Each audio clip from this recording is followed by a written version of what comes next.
Hi, everyone. I'm Steve Adubato. We are honored to be joined by a longtime friend, Jeh Johnson, who is host of WBGO's All Things Soul. That's 88.3 FM. But he has this other previous title, former United States Secretary of Homeland Security.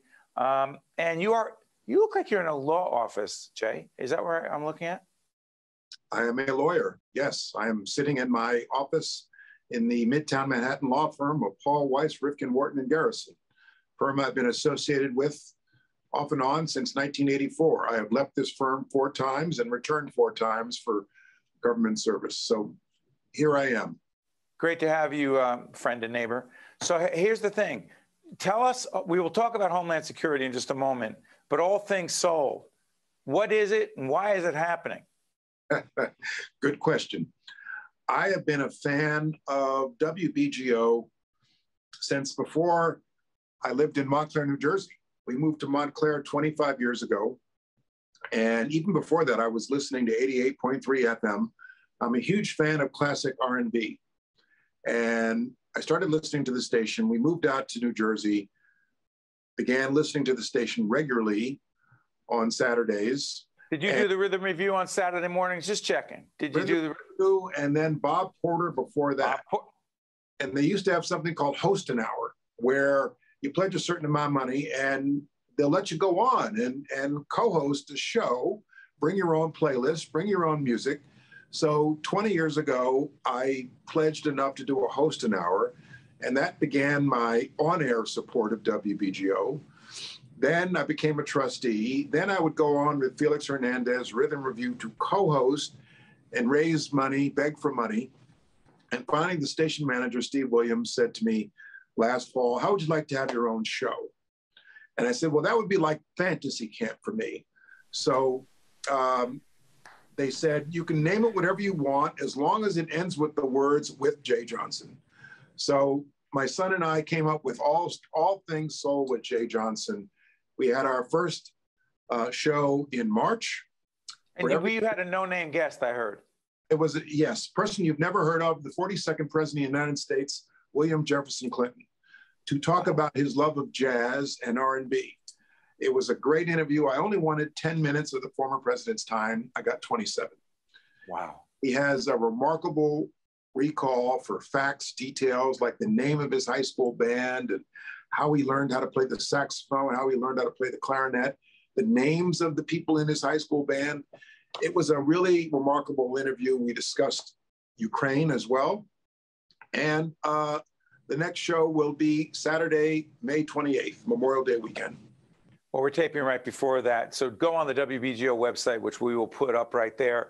And I also know they will have Jay's show, All Things Soul, there in the archives, if you will. And we are huge fans of WBGO, our great friends. Basically classic, Steve, it's basically classic R&B, right. Aretha and the Dells, Four Tops, Temptations, Otis Redding, Dionne Warwick, Gladys Knight, that era of music, which I love. Plus, same here. Show.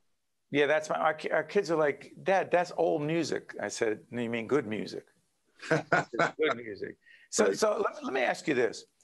You know, you go from having this extraordinary responsibility as the head of Homeland Security to doing this, to doing your work in the legal field.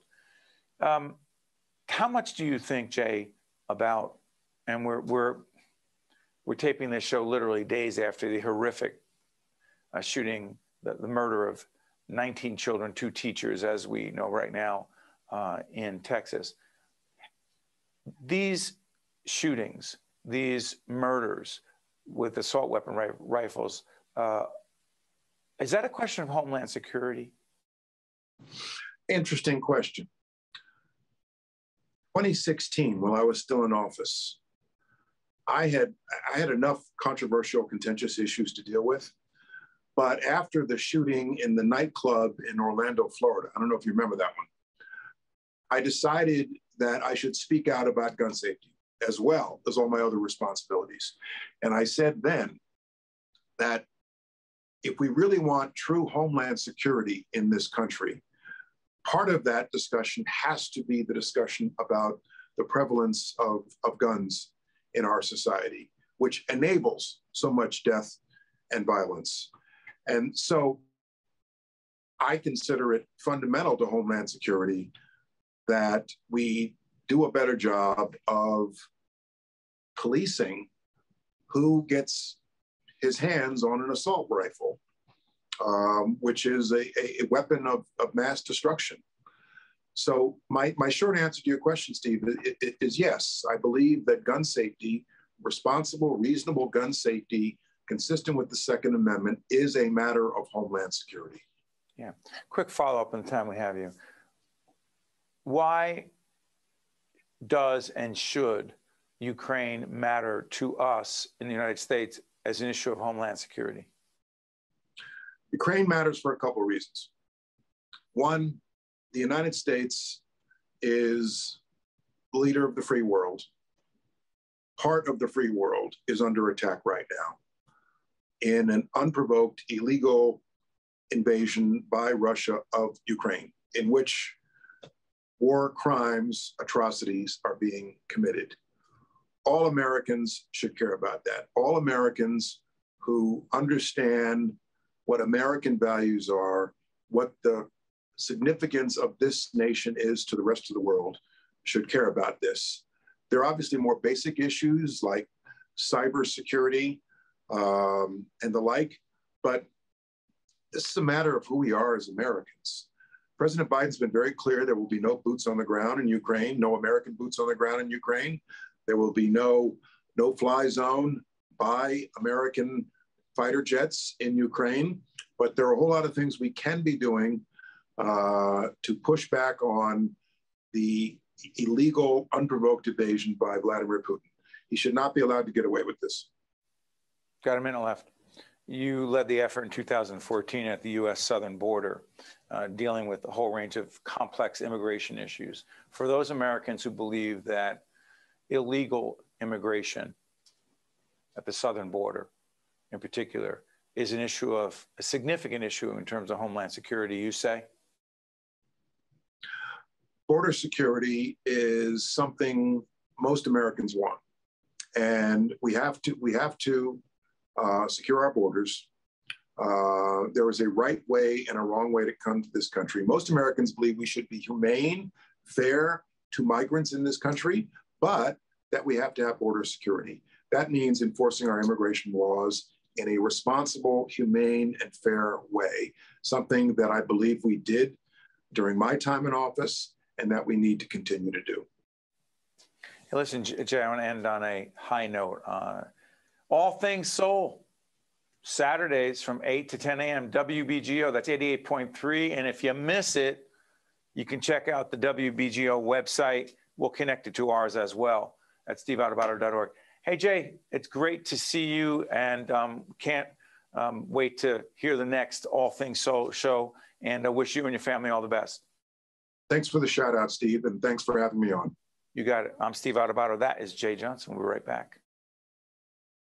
One-on-One with Steve Adubato has been a production of the Caucus Educational Corporation. Funding has been provided by the Turrell Fund, supporting Reimagine Childcare, the Healthcare Foundation of New Jersey, PNC, Grow Up Great, Choose New Jersey, Kane University, New Jersey Sharing Network, Horizon Blue Cross Blue Shield of New Jersey, Fedway Associates, Inc., and by the New Jersey Economic Development Authority. Promotional support provided by Insider NJ, and by NorthJersey.com and Local IQ, part of the USA Today network. New Jersey's early educators and childcare providers are more than twice as likely to live below the poverty line versus the general workforce. Reimagine Childcare, formed by a coalition in New Jersey, is dedicated to improving accessibility, affordability, and quality of childcare and reimagining the way we support these essential providers. Learn more by visiting reimaginechildcare.org.